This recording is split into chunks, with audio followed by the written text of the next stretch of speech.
नमस्कार. अपर्णा रंजना नाईक यांच्या grey mystery या यूट्यूब चॅनेलवर मी आरती गुप्ते तुमचं खूप खूप स्वागत करते. अपर्णा रंजना नाईक या सर्वांना रहस्यकथा लेखिका म्हणून सुपरिचित आहेत. त्यांची आत्तापर्यंत 2 पुस्तकं प्रसिद्ध झाली आहेत. रहस्यकथा रंजूच्या आणि अनवट. आणि त्यांच्या ह्या चॅनेलवरती त्यांच्या कथांचं मी सादरीकरण करत असते. तर आजच्या कथेचं शीर्षक आहे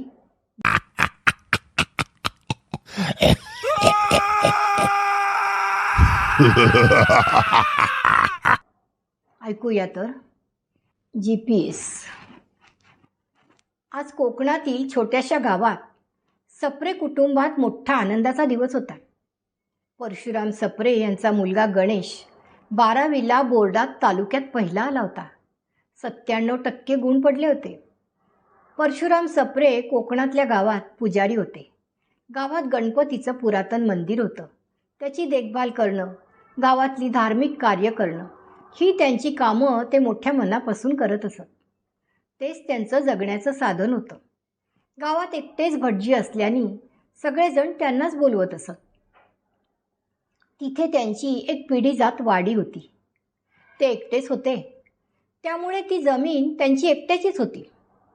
गावात दवाखाना नव्हता आणि गणेशची आजी म्हणजे त्यांची आई उपचाराशिवाय मरण पावली होती.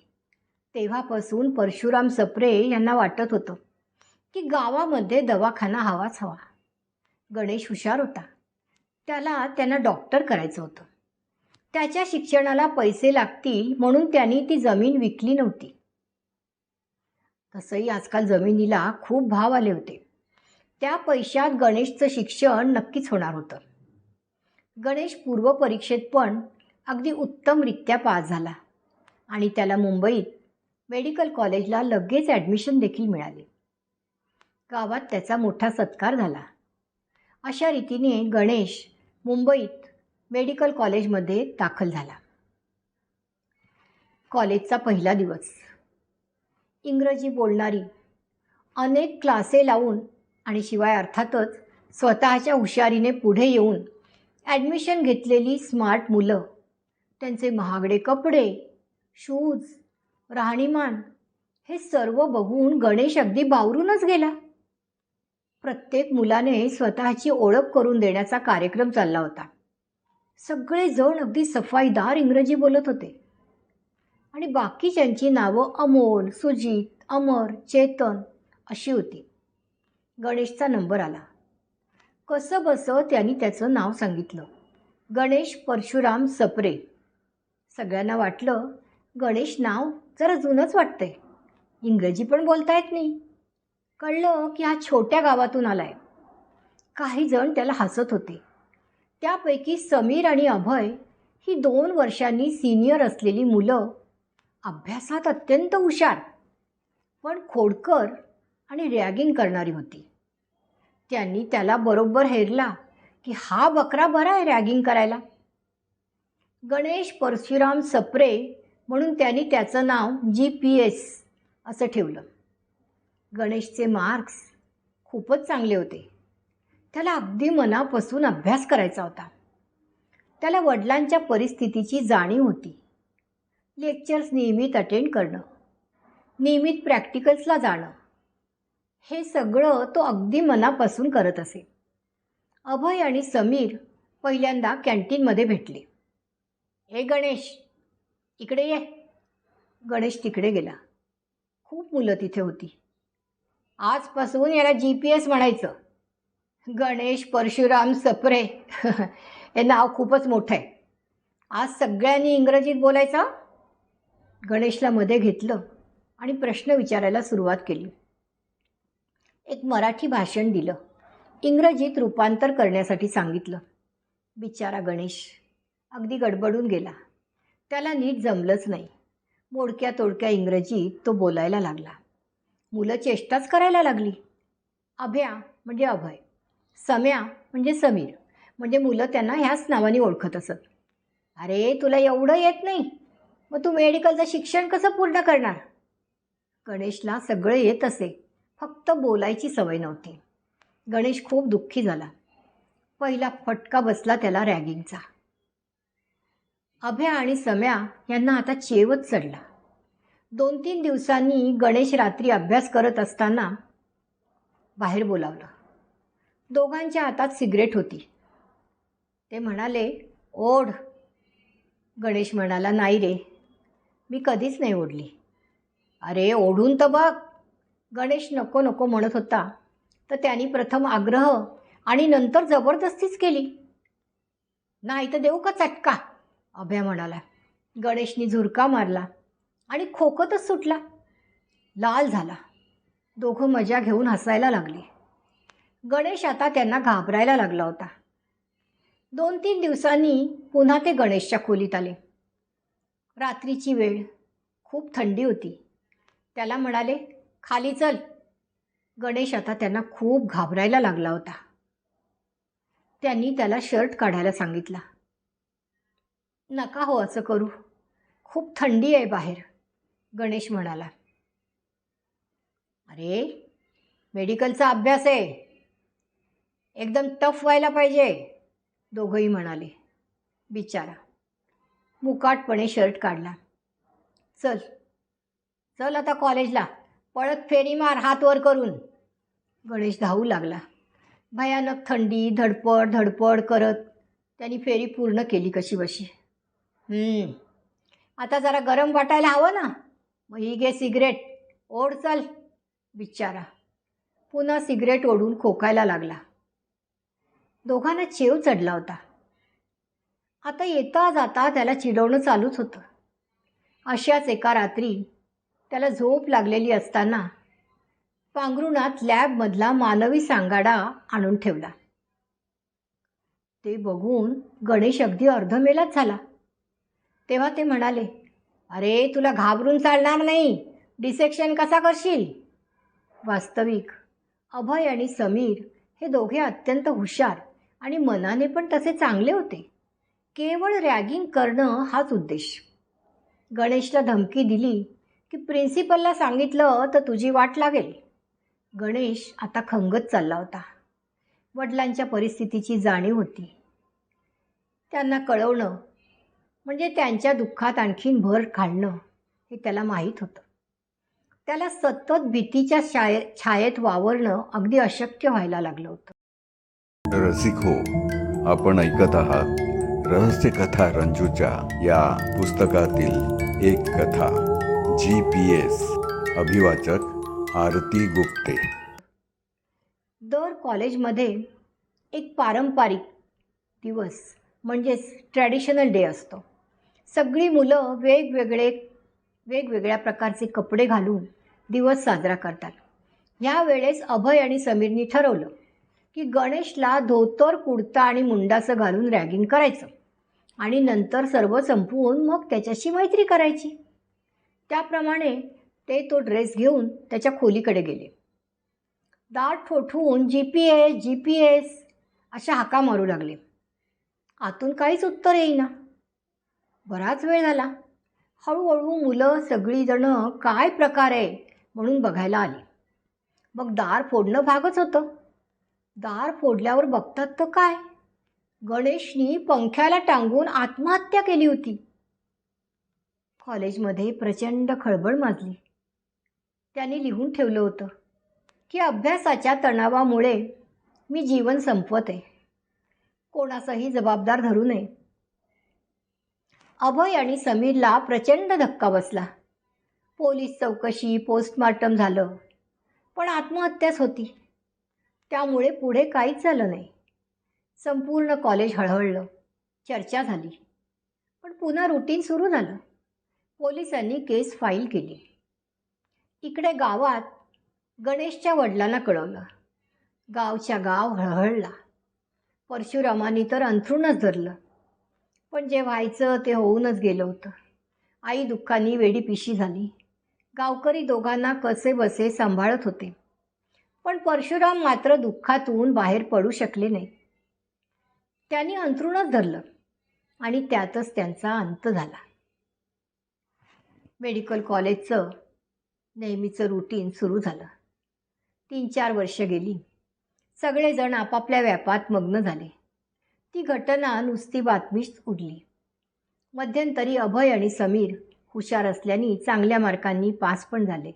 अभय प्रसिद्ध बालरोग तज्ज्ञ झाला, तर समीर प्रसिद्ध स्त्रीरोग तज्ज्ञ झाला. प्रॅक्टिस जोरात सुरू झाली. दोघांची यथावकाश लग्न झाली. दोघांना 2 मुलं झाली. अभयनी मुलाचं नाव आकाश आणि समीरनी मुलाचं नाव सागर ठेवलं. संसार छान चालला होता दोघांचा. अभय आणि समीर दोघे अजूनही खूप घट्ट मित्र होते. दरवर्षी ते दोघे ट्रिपला जात असत. ट्रेकिंग हा त्यांचा आवडता टाईमपास होता.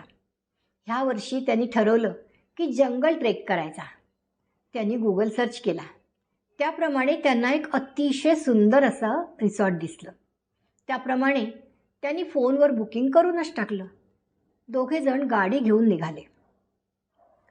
थंडीचे दिवस, सुंदर स्वच्छ हवा आणि मोकळा रस्ता. त्यांनी रिसॉर्टच्या नावाने GPS सेट केला. आवडीची हिंदी गाणी ऐकत ऐकत गप्पा मारत दोघेजण चालले होते. अभय गाडी चालवत होता. GPSवर रिसॉर्ट आता दिसायला लागलं होतं. अचानक 2 रस्ते दिसायला लागले. एक रस्ता खडबडीत होता आणि दुसरा एकदम नवा केलेला होता. दोन्ही बाजूनी रिसॉर्ट तर दिसतच होतं. अभय म्हणाला, चल आपण चांगल्या रस्त्याने जाऊया. तसे ते वळले. परत गप्पा गाणी सगळं सुरू झालं. 15 मिनटं झाली. रिसॉर्ट पुढे पुढेच दाखवत होतं. असं करता करता ते जंगलाच्या मध्यभागी येऊन पोचले. आता मात्र रिसॉर्ट 5 मिनिटाच्याच अंतरावर दाखवत होतं. शेवटी एकदाचे ते दोघंजणं पोचले तिथे. चला पोचलो एकदाचे, दोघांनी हुश केलं. रिसॉर्टला पोचल्यावर बघतात तर काय, अगदी नवं कोरं सुंदररित्या बांधलेलं. पुढे बाग, वरांडा, पार्किंगला जागा, अद्ययावत रूम्स, स्वच्छ बाथरूम्स. वाह, दोघेजण अगदी खुश होऊन गेले. आता आत गेल्यानंतर एक साधारण वयस्क गृहस्थ होते. या डॉक्टर साहेब, मी तुमचीच वाट बघत होतो. मी इथला केअरटेकर आहे. काय चहा पाणी घेणार? हो नक्कीच, दोघंही म्हणाले. साहेब, मी इथला केअरटेकर आहे. आमचे साहेब परदेशी असतात आणि सगळं काही मीच सांभाळतो. तुमचं नाव काय? मला सगळेजण दादाच म्हणतात. दोघे एकदम खुश झाले होते. चहा पाणी झाल्यावर त्यांनी विचारलं, इथं पाहण्यासारखं काय काय आहे? इथं ना, साहेब, इथे जंगलातले विविध प्रकारचे पक्षी म्हणजे हरणं, ससे, रानमांजरं असे छोटे प्राणी आहेत. पण मोठे प्राणी नाहीत. जास्त करून निरनिराळे वृक्ष तुम्हाला बघायला मिळतील. मध्ये एक सुंदर पायवाट आहे चालत जाण्यासाठी. अगदी शुद्ध हवा, पाणी, भरपूर विश्रांती घ्या साहेब. दादानी रात्री खूप सुंदर स्वयंपाक केला. 2 भाज्या, सूप, पुलाव, श्रीखंड, पुरी. दोघे जेवून अगदी तृप्त झाले आणि शांत झोपले. मग सकाळी दादानी नाश्त्याला इडली सांबार, उपमा, खीर असे पदार्थ केले. गरमागरम पदार्थ खाऊन दोघे अगदी आनंदात होते. साहेब, तुम्ही आता जंगलात फिरून या, तोपर्यंत मी जेवण बनवून ठेवतो.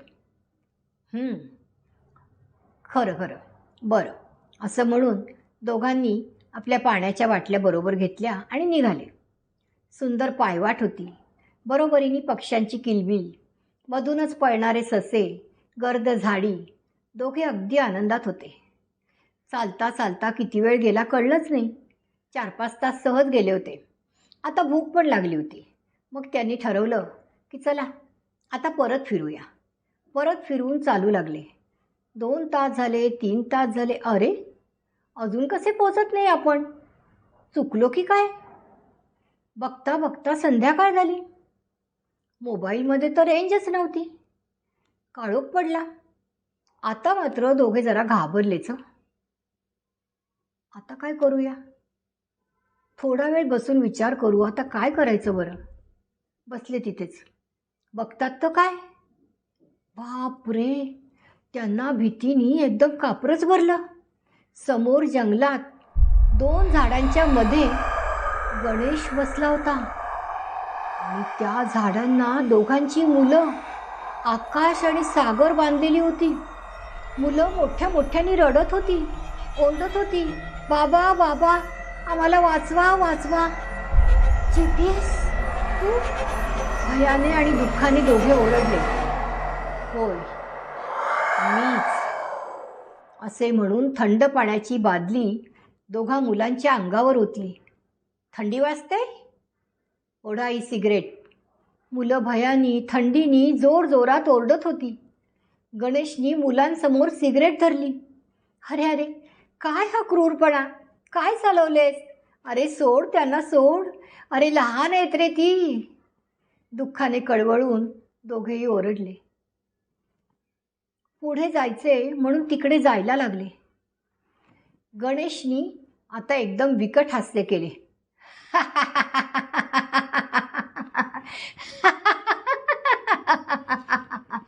सोडवताय? या या, असे पुढे या. दोघांचे पाय जणू जमिनीवरच चिकटले होते. पुढे येताच येईना. मुलं रडत होती, ओरडत होती. अभय आणि समीर अर्धमेलेच झाले होते. दोघे वाचवा वाचवा म्हणून ओरडायला लागले. कोणी येणार नाही वाचवायला. 50 किलोमीटर आसपास काहीच नाही. गणेश भीषण हसू लागला. दोघांनीही ठरवलं आता पळत सुटायचं आणि कोणाची मदत मिळते का ते पाहावं. जीवाच्या आकांताने ते पळत सुटले. पळता पळता त्यांना दिसली ती पांढरी गाडी.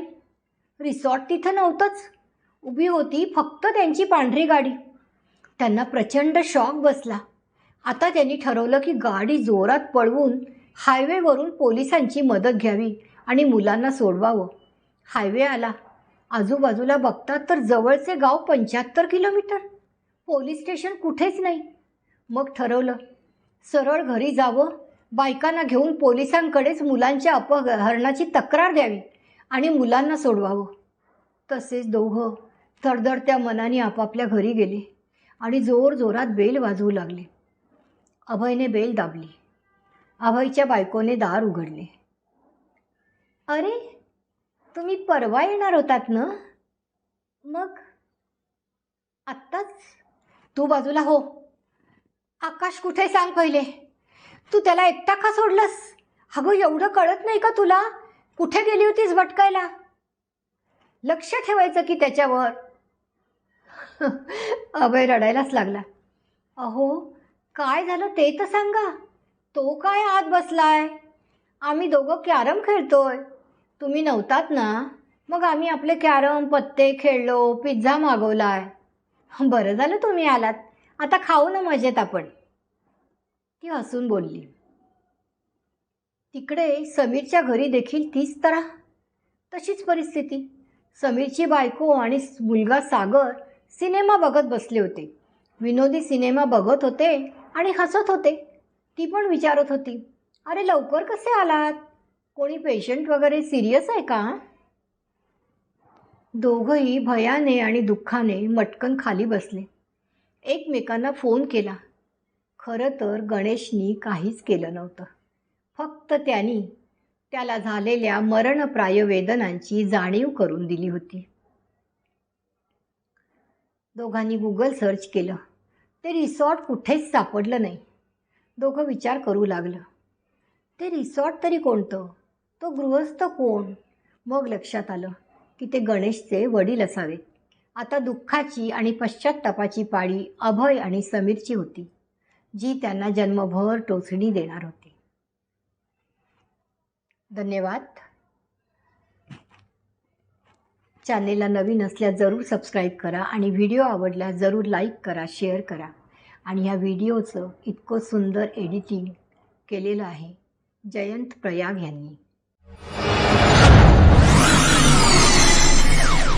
रसिक हो, आपण ऐकत होतात रहस्यकथा रंजूच्या या पुस्तकातील एक कथा GPS.